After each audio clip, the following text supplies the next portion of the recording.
Hello and a warm welcome to Well This Week by latestlaws.com. This is a weekly program, so hit the bell icon to get notifications for new videos.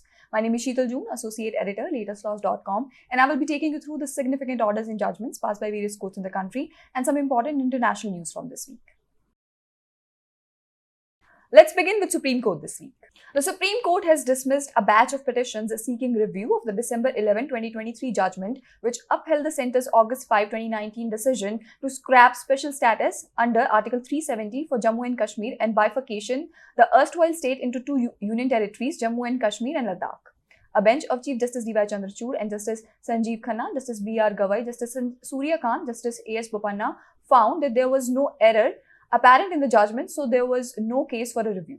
The court granted permission to file the review petition but rejected the application seeking permission to appear and argue in person. It also rejected a petition for an open court hearing. Awami National Conference and others have filed a review petition in the matter. As per the Supreme Court Rules 2013, a review petition is taken up by the judges inside their chambers by circulation of papers. The Apex Court has refused to entertain a petition which challenged the enactment of the three new laws that seek to overhaul India's penal codes. A vacation bench of Justice Bella M. Trivedi and Justice Pankaj Mittal allowed petitioner advocate Vishal Tiwari to withdraw the petition.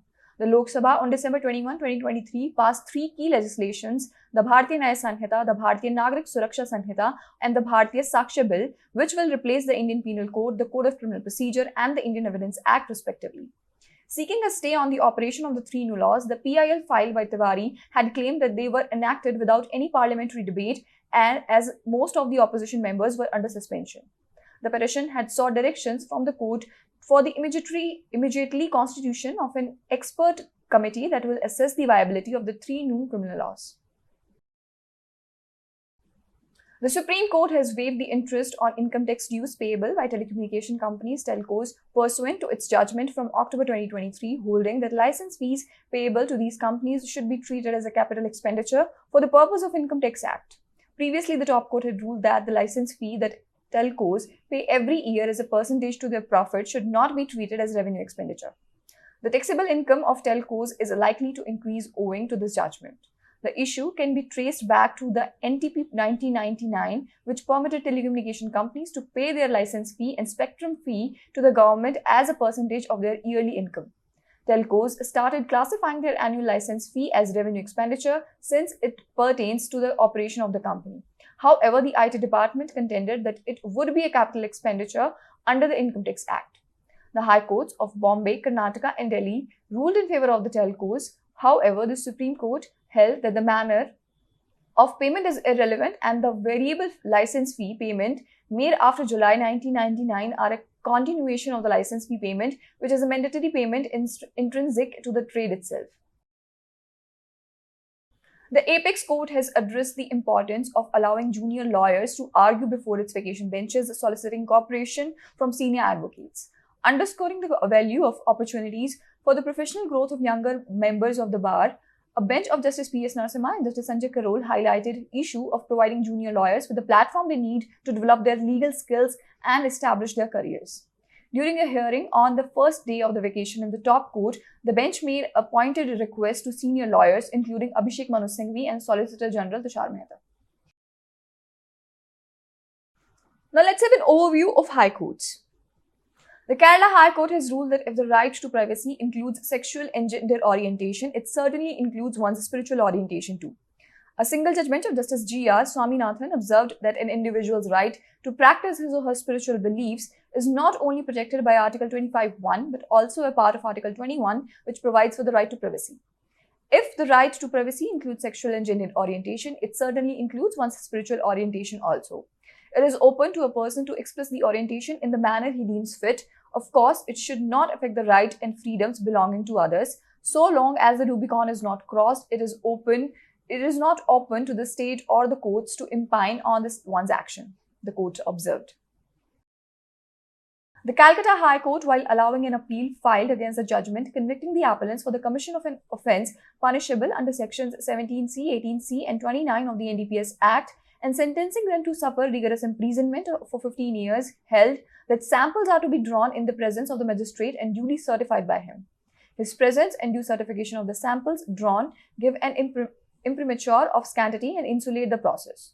The court observed that the compliance of Section 52A is mandatory and purpose is to ensure scanty and purity in drawing samples, thereby ruling out the possibility of substitution. The Patna High Court, while dismissing a suit seeking enforcement of a will, held that as the defendants, in spite of cross-examination of the plaintiff's witnesses, at their instance did not appear to participate in the proceedings, the court can proceed against them as if they were present. The court observed that when the defendants in the case were allowed to cross-examine and they cross-examined the witnesses of the plaintiff at length accordingly, their subsequent absence cannot deter the court from pronouncing its final judgment. The Calcutta High Court has held that prosecution of a director for vicarious liabilities would be an abuse of process of law if there are no specific allegations about the role played by director. The court observed that delay should not be a ground for rejection of a counterclaim, and also that professional directors were also entangled they were dealing with the marketing and the production of other related affairs in the company. They were in no way connected with the construction work of the company.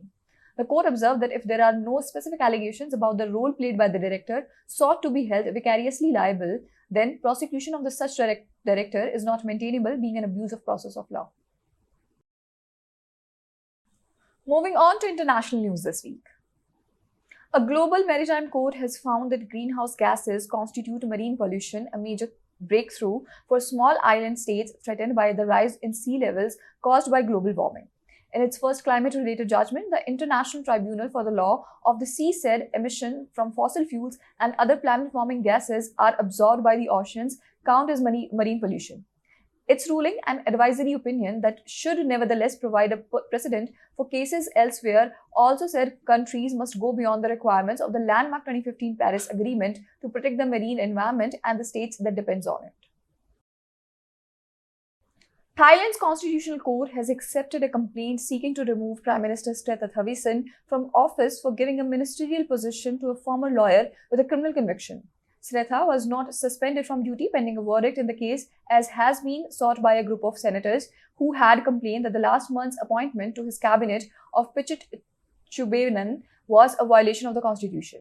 The decision will be a blow to the government that has seen 3 ministers quit in recent weeks while it battles to jumpstart an underperforming economy and ensure it has the funds to deliver on a delayed election promise of cash handouts of 50 million people. Prince Harry cannot amend his lawsuit against Rupert Murdoch's British tabloid newspapers to include allegations involving his wife Meghan. He and others cannot pursue claims against the media mogul himself, London's High Court has ruled. The Prince and more than 40 others are suing news group newspapers, NGN, over accusation of unlawful activities by journalists and private investigators for The Sun and now defunct News of the World from the mid-1990s to the mid-2000s. The case against NGN are due to a trial lasting up to 8 weeks beginning in January. In the end, we have miscellaneous news. The Election Commission of India has filed an affidavit in the Supreme Court saying disclosure of voter turnout data based on Form 17C, records of votes polled in each polling station, will cause confusion among voters, as if it will also include postal ballot counts. The ECI, in an affidavit filed before the top court, contended that there is no legal right that can be claimed towards publishing final authenticated data of voter turnout in all polling stations. It said uploading of Form 17C on the website can lead to mischief and that there are possibilities of images being morphed which can create widespread discomfort and mistrust. The BJP cannot publish derogatory advertisements against Bengal's ruling Trinamool Congress, especially during the silence period a day prior to the polls and the polling day, the Calcutta High Court has said.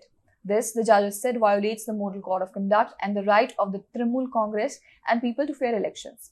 Justice Sabyasachi Bhattacharya also admonished the Election Commission of India for grossly failing to address the complaints filed by the Trinamool in this matter.